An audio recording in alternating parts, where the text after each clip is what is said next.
Hello everyone, this is English वाला। और आज की वीडियो में हम डिस्कस करेंगे लिंग्विस्टिक्स के कुछ टॉपिक्स को। इस वीडियो को देखने के बाद आपको इनका जो कॉन्सेप्ट है वो क्लियर हो जाएगा।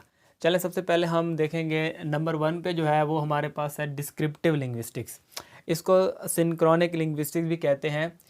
इसमें क्या होता है कि it is the study of language in the given time, यानी कि एक गिवन टाइम के अंदर जो लैंग्वेज की स्टडी की जाती है उसको हम डिस्क्रिप्टिव लिंग्विस्टिक्स कहते हैं या सिंक्रोनिक लिंग्विस्टिक्स कहते हैं।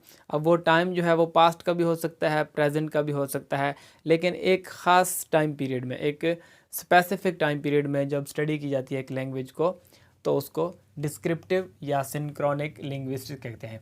इसके बिल्कुल ही अपोजिट है हमारे पास नंबर 2 पे जो है वो है हिस्टोरिकल लिंग्विस्टिक्स, और इसको डायक्रॉनिक लिंग्विस्टिक्स भी कहते हैं।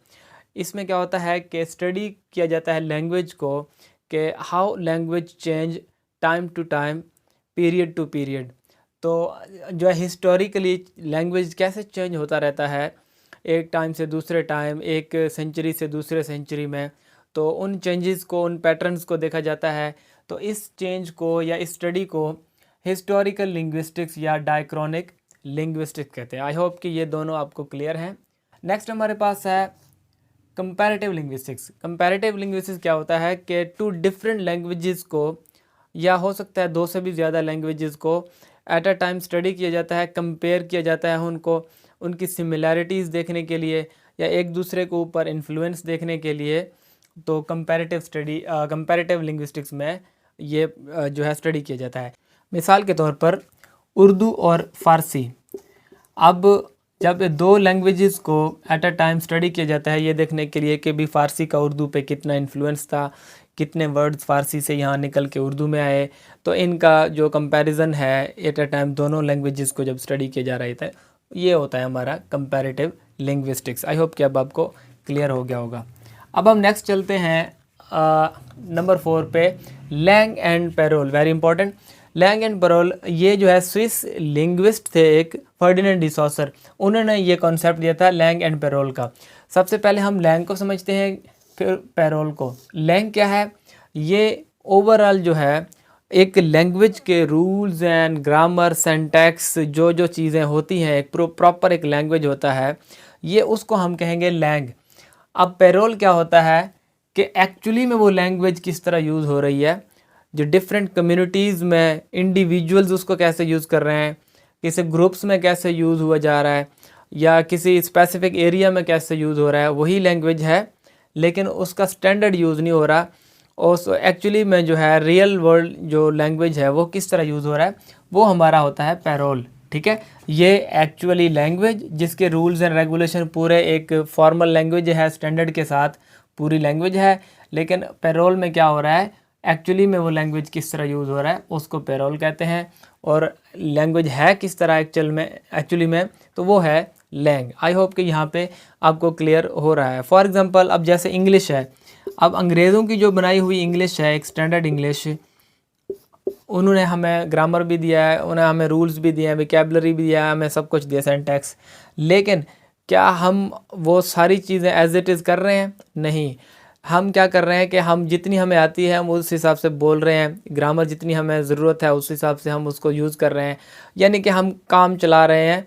एक जो है कम्युनिकेशन का वे हमारा जो है वो चल जाता है दूसरों के साथ। तो वो हम फिर किस में आ जाते हैं? पैरोल में आ जाते हैं, जैसे Pakistani English, Indian English, different areas में। आई होप कि ये आपको अब क्लियर हो गया होगा लैंग और पैरोल का कॉन्सेप्ट क्या होता है। नेक्स्ट वन हमारे पास है कॉम्पिटेंस एंड परफॉर्मेंस। ये नोम चॉम्स्की अमेरिकन लिंग्विस्ट थे, उन्होंने ये कॉन्सेप्ट दिया है कॉम्पिटेंस एंड परफॉर्मेंस का। अब इसी तरह जैसे लैंग एंड पैरोल था, इसी तरह कॉम्पिटेंस क्या है? कॉम्पिटेंस किसी भी शख्स का एक लैंग्वेज के अंदर ओवरऑल जो ग्रिप होता है, फॉर एग्जांपल एक कितना ग्रामर है उसने सीखा हुआ है, कितनी जो है स्पोकन की क्लासेस ली हैं, ये वो ओवरऑल लैंग्वेज को स्टडी किया हुआ है, जो उसके पास जो नॉलेज है ओवरऑल, वो क्या है? उसकी कॉम्पिटेंस।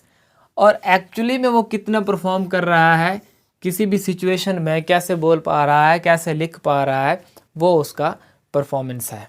आई होप कि आपको क्लियर हो गया। यानी कि आपने एक सिलेबस पढ़ा किसी चीज़ का, वो पूरा सिलेबस आपके पास जो आपने पढ़ा एक दफ़ा, वो कॉम्पिटेंस था, और आपको वहाँ पे याद कितना आया, पेपर में लिखते हुए आप कितना लिख के आए हैं, वो आपका परफॉर्मेंस है। क्लियर। नेक्स्ट हम चलते हैं सब्सटेंस एंड फॉर्म।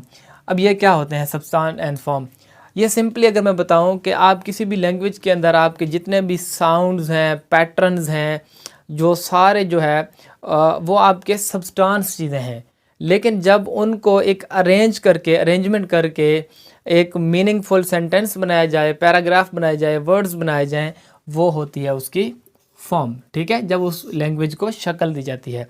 ये इस तरह समझ नहीं आएगा, मैं आपको थोड़ा सा एग्जांपल से समझाता हूँ।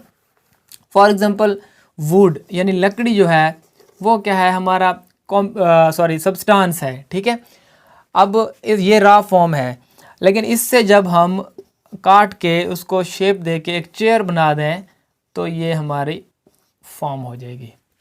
आई होप कि अब आपको क्लियर हो गया होगा कि सब्सटेंस एंड फॉर्म क्या होते हैं।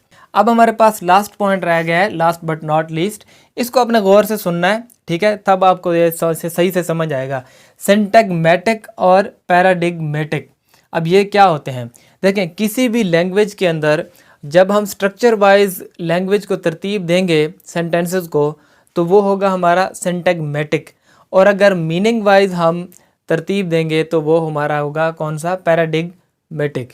क्लियर। फॉर एग्जांपल अगर हमें एक कोई टॉपिक मिला जैसे पैट्रियटिज्म, अगर उस पर मैंने लिखना है तो ऑटोमेटिकली मेरे माइंड में है पैट्रियटिज्म के रिलेटेड वर्ड्स आने शुरू हो जाएंगे।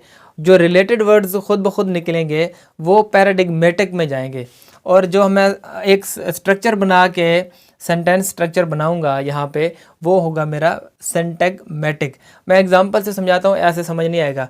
देखें, जैसे मैंने यहाँ पे लिखा है He is coming soon. She will sing next. ठीक हो गया। अब देखें, इस तरह जो हॉरिजॉन्टली लाइन लगी हुई है ना स्ट्रक्चर की, तो ये क्या है हमारा सिंटैग्मेटिक। अब इसको मैं इधर लगा दूँ सोन, ही इज़ कमिंग, तो इसका कोई सेंस नहीं बनेगा। ठीक हो गया।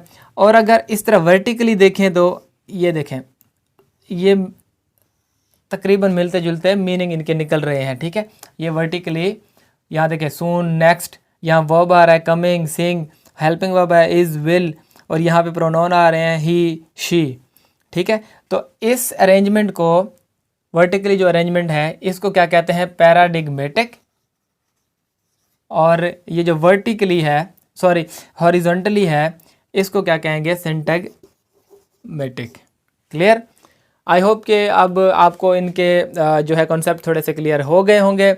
और अगर वीडियो आपको अच्छी लगी है तो प्लीज़ चैनल को सब्सक्राइब कर लें, और अगर आप पहले सब्सक्राइबर हैं तो वीडियो को शेयर करें अपने दोस्तों के साथ, और वीडियो को लाइक भी कर दें। जल्द मिलते हैं नेक्स्ट वीडियो में, तब तक के लिए अपना बहुत ज़्यादा ख्याल रखिए। Good bye.